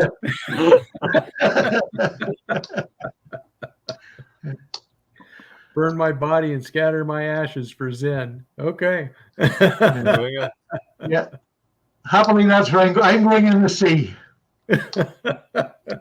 I really want to get buried at sea. Just let the sailors do it. I used to have to get up on Sunday mornings when they used to bring old sailors, and we'd bury them at sea. So you had to get up and do a church service and then go out in number 1 uniform to do the burials. I want somebody else to feel like I did on a Sunday morning. I'm sure they will. Yeah. OMKR says, "Ooh, use my ashes as carbon to forge a sword." Yeah, instead of having a fat carbon fiber handle, you can have a matte carbon fiber handle. Exactly. Oh dear. Crazy. The topics we come up with. So we started off with sentimental, and then we've gone to death. I guess they kind of go hand in hand. Maybe a little There's bit. another wee knife that I'm really impressed with. You don't need to bring it up. It's the wee spider called Dragonfly. Oh, yeah. I don't know how I've waited so long to get one of them. That is a fantastic little knife. Yeah. If spider code you go on cheap at the minute. 4 fingers in this tiny wee knife. Singing Toad was showing that off today. Honestly, it's a superb VG10, absolutely fantastic. Takes a wicked edge, drops up just for 5 or 6 times before you need to put anything back on it again. It's just lovely. Yeah, that's what I was going to throw up my old Delica. I used to carry this all the time. VG10, really nice knife for sure. But yeah, the Dragonfly being a little smaller than this, but definitely one I would like to try. Yeah, I see if you got a pair of shorts on or in my pajamas, I'll put something like this in if I'm having a lazy day. It's just a cracking little knife. Yeah. See, for me, a lazy day is just a day. That could be any day, right? Yeah, that's Yeah. just Sunday. Most of us wake up when we get up in the mornings. I try to. I've been carrying this little guy quite a bit lately. It's made by Heli. All right. It's called the Cletton. Oh, that's nice. It's got a Scandi grind. It's 3-finger knife. Yeah, but comfy 3-finger. And it's chunky. It's a chunky little monkey. But yeah, it locks up good. It's got a thick spine. It's just a great little hiking knife, bushcraft knife kind of thing. Yeah, I'm just about to take up whittling. That would be a great whittling knife for taking off the the main part. Yeah, it would be excellent for roughing out your wood for sure, Patty. Yeah. It's that triple laminated Sandvik steel, I think is what they're using. Yeah. Nice little knife though. I love those little ones. What's that called again? It's called the Cletton, Kletten, made by Heli Knives, Helle. Yeah. Heli. I'm going to have a wee look for that one.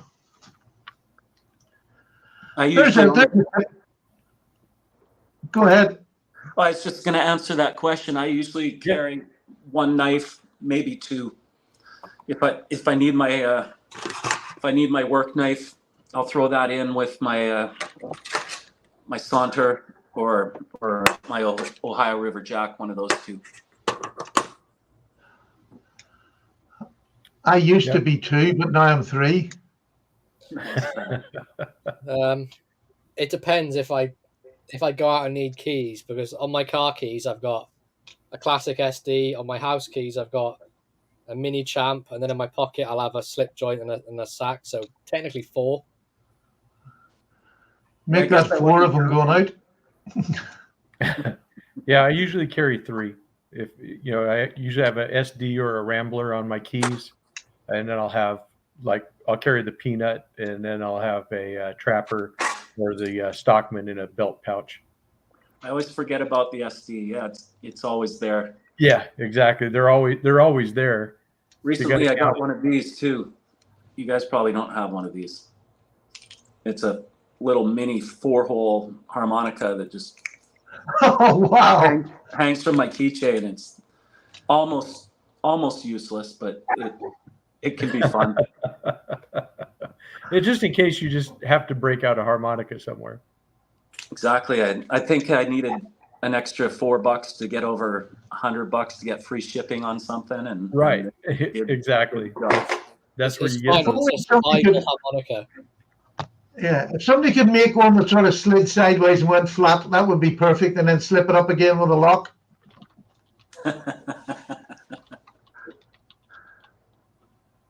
Put a flashlight, knife blade. Yep, and then Come on, Victoria. Wanted to remind everybody, if you like swords, prepare to watch and vote in October for the 6th YouTube Knife Maker Channel Challenge, the Samurai. 11 competitors and 5 judging channels will design, build, and show their best samurai blades. That ought to be pretty interesting. That's for sure. So what do we search for, Byron? Just that Knife Maker Challenge or Samurai Challenge? Do you know what channels are going to be involved in that? Because that sounds pretty interesting. Thank God I haven't got into swords. That's an expensive hobby if you want a good one. You bought a bayonet, for sure. Stephen. Huh? You bought a bayonet. That's practically a sword. Yeah, but I had a reason for that. That's exactly. You had a good reason for that. It's a gateway sword. I need to get a bayonet like I had when I was in the service too, but I haven't gotten one of those either. I have one of the big Rough Rider knives, the big It's like a gladiator sort of knife. Right. And I bought it for a joke. And to be honest with you, I wish I hadn't bought it as a joke. But Do you only carry it when you're wearing sandals? I will take it down to the woods next week just to see what it chops like, because that's going to be interesting. Because I don't know whether they're big knives or 440A. I would say they're made in Pakistan, a lot of them, aren't they? So yeah, it I would think be so. pot metal. Yeah, it probably is. So Byron's telling us we can find the post for the challenge at either the Rivers Experience or Tyrell Knifeworks channels. Rest in peace, Judd. Paddy's going to take you to the woods. Yeah. Don't go to the woods with a sailor. That's all we could say. This will knock him out. Yeah.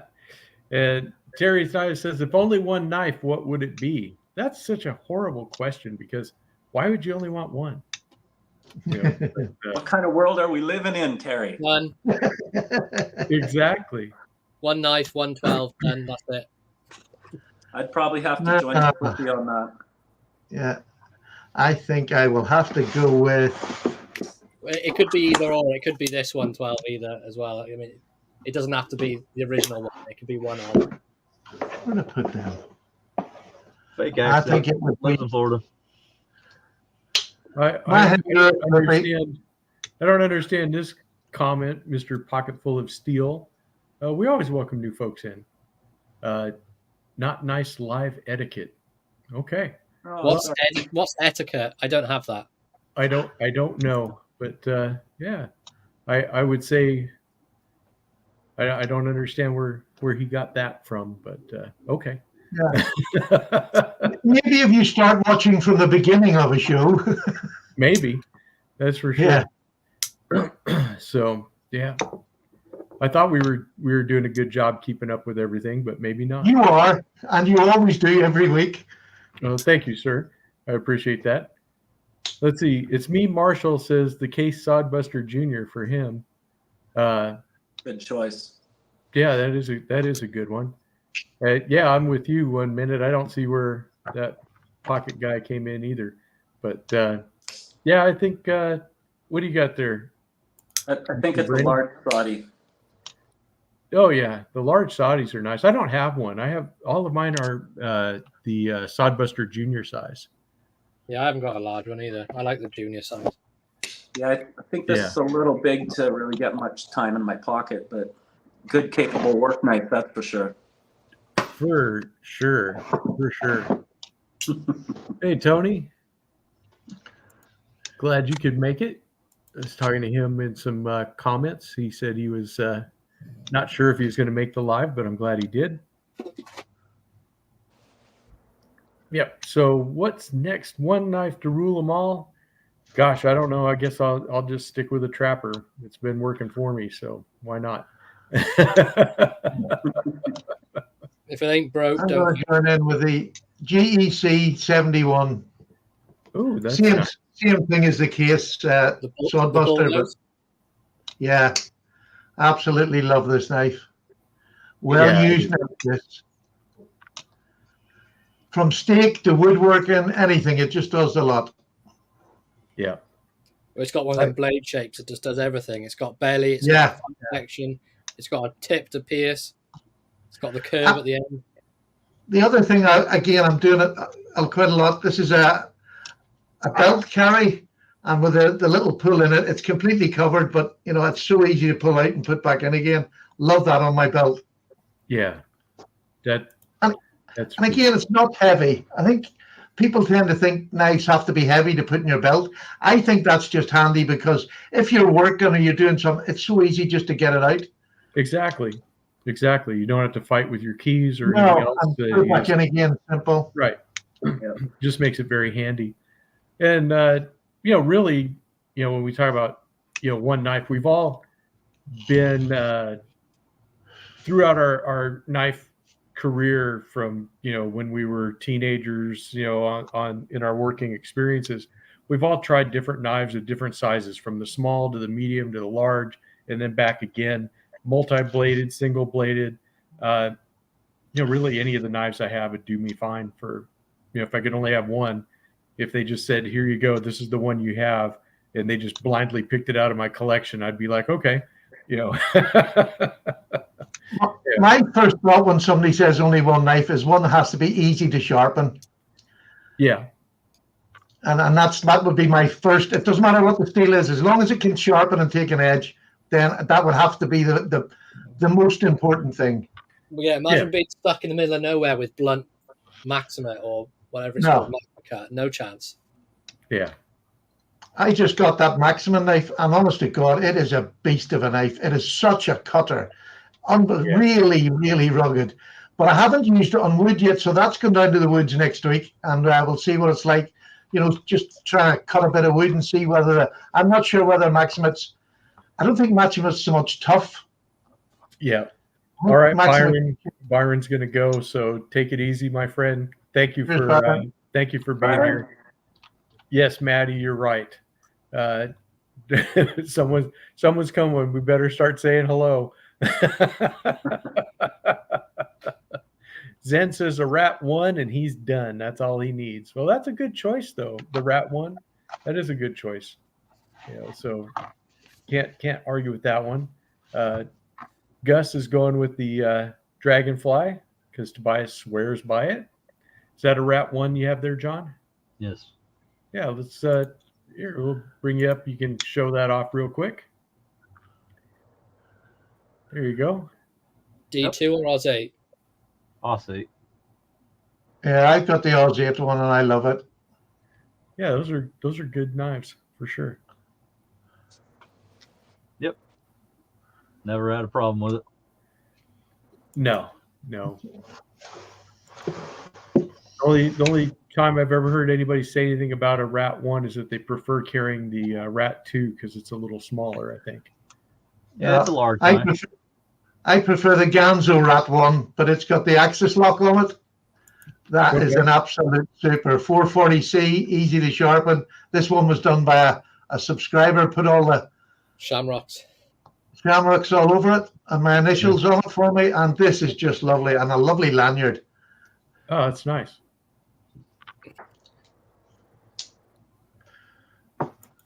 It was strange because at the time there wasn't much difference between a Ganzo and a Rat 1, and it seemed strange making a copy that was nearly the same price as the knife it was mimicking.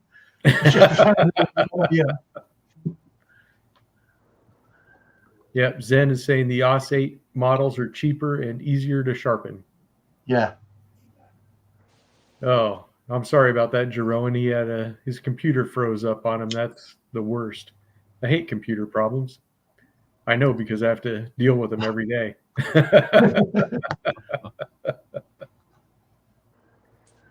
All right. Well, another knife that I used to carry a lot that doesn't really get a lot of showing on other channels and stuff. Tom has showed his, but this is the Buck Spitfire. So this is the 420HC, nice little folder. This is the full-size model. Really a very kind of a cool knife, locked back, and it's easy enough to pinch open. You can't really flick it open, but I think if I try really hard, maybe. Let's see. Nope, not even gonna go a little bit. But they got a funky little pocket clip that Buck is kind of known for, funky pocket clips.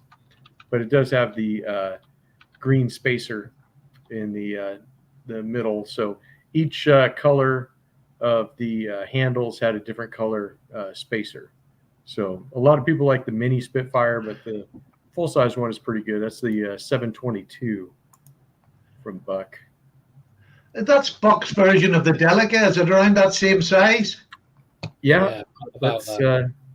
So here's the Delica, and here is that. So very, very close. I think the Buck is a little bit larger. Yeah. In blade and in handle too. Which is more comfortable in hand? They both feel good. The Spyderco has kind of the more scalloped, Specific. inside part, and this one's not. It has this really big jimping that they put on it there, but yeah, they both are pretty good. Another one that fits in that same size watch. I'm going to go for Danger close. So you can see I actually had a type. So we have the Cold Steel Voyager, the Spitfire, and the Delica. So they're all about the same, but all a little bit different. I think the Voyager and the Delica are actually closer in size to each other.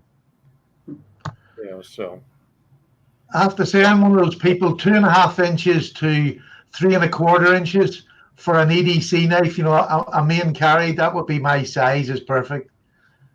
Yeah.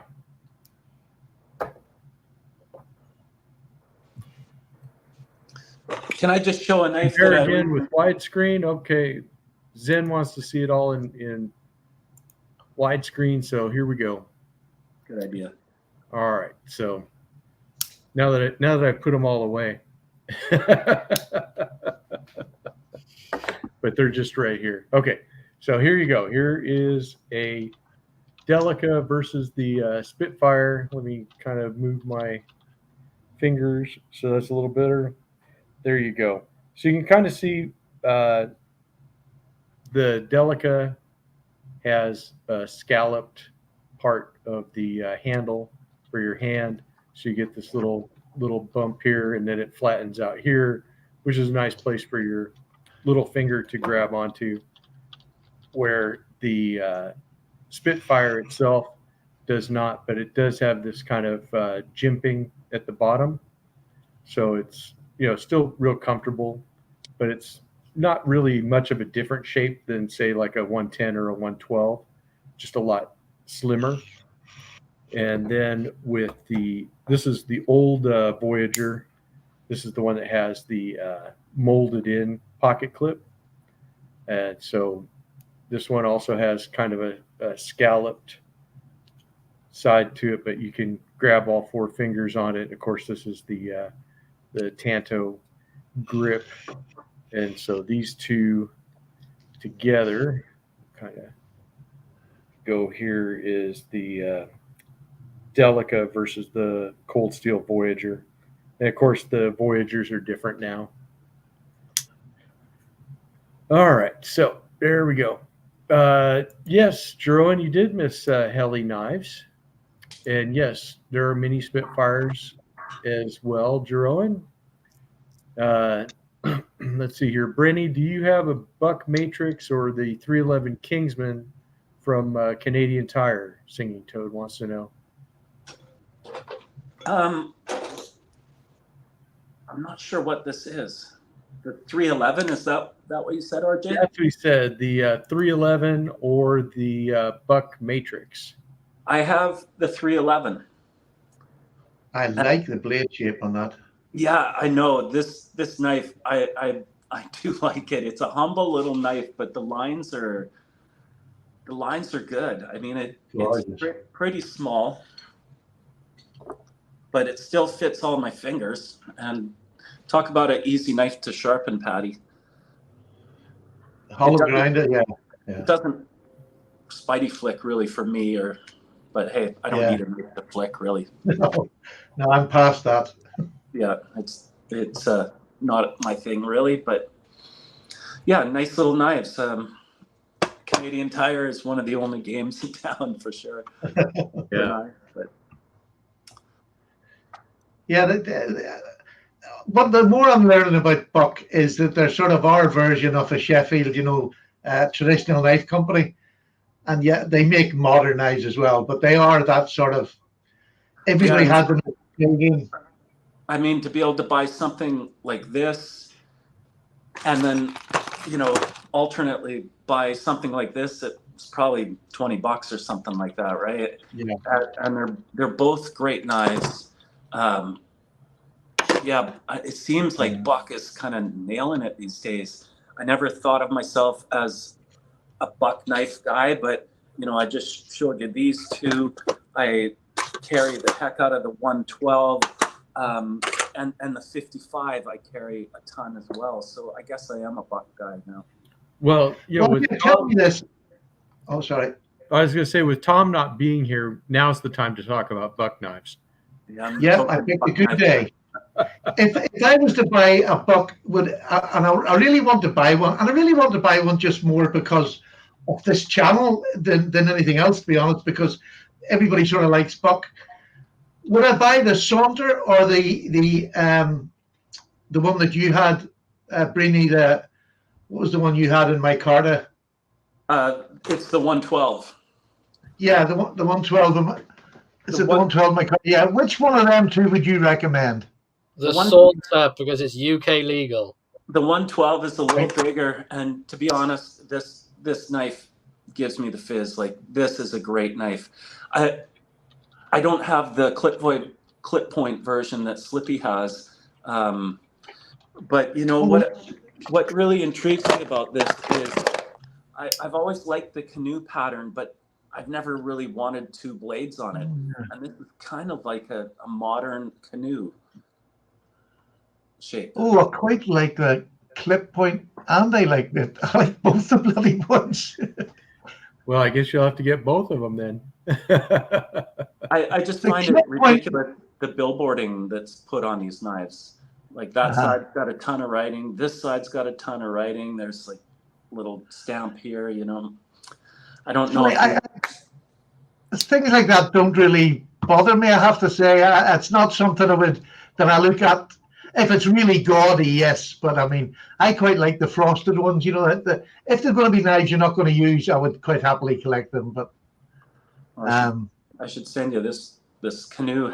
It's hard to see, but no, you can't see it, but it's got quite an intricate frosting on it. Yeah. So, There. Okay, sweetheart. We'll hear watch Eddie's in love. Sorry, I'm talking to my wife here. Yeah. It's not madness. Yeah, I'm really going to have to make a decision this week which one of those bucks I like. They look to me like the Benchmade. You know, the Benchmade proper. Yes. But they're obviously a much. Yeah, it's like the Benchmade proper, but better. Have they got a more stern lockup? Is the spring stronger? Yeah, it's the one I have is pretty strong. It's got a decent retention on it. Right. It's got. Because I mean, although I don't have a fear of a knife closing on me, that Benchmade proffer just never felt or sounded right. No, this one feels good. Good, confident lockup. You know, it's not too tight to pull open, but it's locked. Like, sounds good. Yeah. Okay, Tony's Ponies asked if anyone knew if the new slip joint version of the Penguin is UK legal. Oh, and Matt just answered it. So yes, it is. That's is that good. the hedgehog? No, the Penguins. You know the QSD. line one they did. They're releasing a double D10 version. Okay. I didn't know they were doing that. I think the Hedgehog is a better version of the Penguin. I've been trying to get my hands on one of those hedgehogs. Just can't find it yet. Yeah, those are really cool. JO Ventures, I can answer your question that yes, they can change out the blade on a 55. Nice, Flippy. So you just have to pay for it. I think it's $10. Is that right, John, for a blade replacement? Yeah. Yes. Yeah. So when you fill out the form, it'll tell you, you'll be able to fill out what you want done with the knife. But yeah, you'll be able to get a new blade on that for sure. And just let them know if you want to keep the old knife blade. If there's some reason it's got sentimental value or whatever, they will send back the old one too. So there's the topic we had for a discussion a while ago. It's like Benchmade charge you the butterfly tax. Right. Because they have a good repair service. Buck's repair service is amazing, and they charge you $10 to replace a knife if it breaks. Benchmade you pay for it before you get it. And I think that's madness. That is absolute madness. Yeah, John did a good video on his experience with the Buck warranty. Yeah. And I've dealt yeah. with them too. You had a couple of good ones with them, John, didn't you? A couple of knives you done. Yeah, both of them come back really nice. Yeah. I'm surprised. RJ, you had the 303 done as well, didn't you?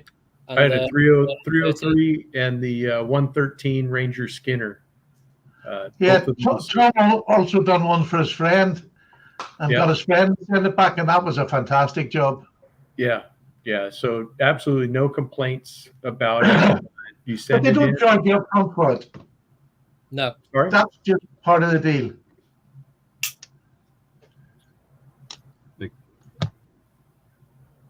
I'm I'm sorry. gonna have to run, fellas. Oh, I've got to go get some sleep, but I will catch up with you guys next week. okay, John. Well, Hope you thank keep you. well, fella. Thanks. Just don't bring Slippy. Slippy's doing something? What? Yeah, he's annoying, John. Keeps him on the phone to all hours of the morning. I think that's the other way around. Well, hey, fellas, I should probably say goodbye as well. I can't say thanks enough for inviting me on. And Oh, we had a blast. I'm glad you were able to make it. Everybody, please go subscribe to Pocket Knives and Harmonicas. He's a great guy. Let's see if we can build him up in some numbers. And yeah, stuff. you know, I never really. I thought if I had 50 subscribers, then I wouldn't just be screaming into the void. And you know, it's not really about subscribers so much for me as just being part of a community. I mean, I haven't had one negative comment yet, and just positivity and help. Yeah, just wait. If you want to see negative comments, go and look at some of John's videos. Some of them are so funny. Yeah, some of them are hilarious. But I just don't even look at them anymore because they're not worth the time. People come here for a bit of, I love it for the crack. You know, it's not even the knives. It's a bit of crack. You can sit down and talk man rubbish. Yeah, That's well, right. every time I go on a live with Paddy, we just abuse each other for the whole time. And, and that's why everyone tunes in. You get with class. Yeah, and now we get to do real life abuse when I see him in the Blade Show, or whatever it's called, Sharp Show. Yeah, I can't wait to go. We've only got one proper Blade Show in the UK, and we're going to get to meet up the whole crowd of us. And I just can't. I'm so excited, I'm like a child. It's like going to Disney World for a child. Yeah, it's only on for one day. Yeah, it's Stabby World, not Disney World. But that's all you had to do to get Paddy to go. I look forward to those videos. People and just, you know, I'm going there and I'm going to recognize a few people, but there's lots I'm not going to recognize, and vice versa with them and me. So I can't wait. Yeah, I thought about videoing some of it. I might get one of them selfie stick things and do a couple of videos while I'm there. Oh, that's what I'm bringing. Yeah, I'm bringing my selfie stick across. Yeah, you better. Yeah, definitely want to see some videos. That'll be good. Paddy, let's just go live instead. Let's just do live. I would love to do that. Yeah, that would be great. We'll do me watching me. Thanks again, you guys, and all my subscribers, people that have commented, and I just can't say enough. Really appreciate it, and I'll catch you guys soon. Okay. Yeah, we'll get you a couple of shout-outs this week and just get you back in people's thoughts, because I want to see more of you. Well, all the best, you guys. Hope everybody's family's happy and healthy and safe and thriving. Okay. Take care, night. See you. Bye for now. Well, I guess we might as well go ahead and call it. We're here at about the 2-hour mark, and I've got to go to work this afternoon yet, which boo-hoo for me. I don't think that's going to last much longer. Sunday is work on a Sunday afternoon.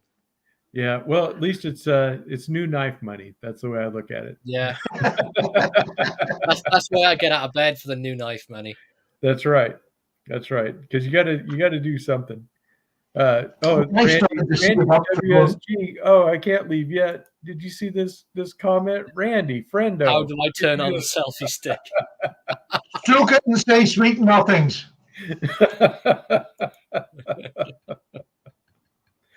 I've started to save cash away now to try and, because I have no real knife in my head that I want to buy there, but I want to have the money in case I do see one. That's Right. exactly the same with me. I've stopped buying knives for a couple of months. I've got myself like a locked saving goal on my like bank account that I can't touch until a certain date, and that date happens to be the day before. The day Oh, happy day. Happy day. Great timing for the certificate of deposit. Yeah. So I'm just depositing in there like a couple £100 each month, and I'll see how much I got when I get there. And then I'll probably spend way too much money and just be like, look at these 3 ridiculously expensive knives I bought. Right.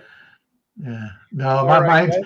Well, Yeah. we'll go ahead and call it. Thank you, everybody, for watching, and thank you for everybody that stuck around with us this long, and everyone that watches this on the replay. Thank you for doing that. And yeah, Thumbs up. Hit that thumbs up button before you go. yep. Slap the thumbs up button, and then yeah, we'll see you next week for another edition of RJ's Lives. We'll see you later, guys. Take Have a care, good everybody. week. Cheers. All right.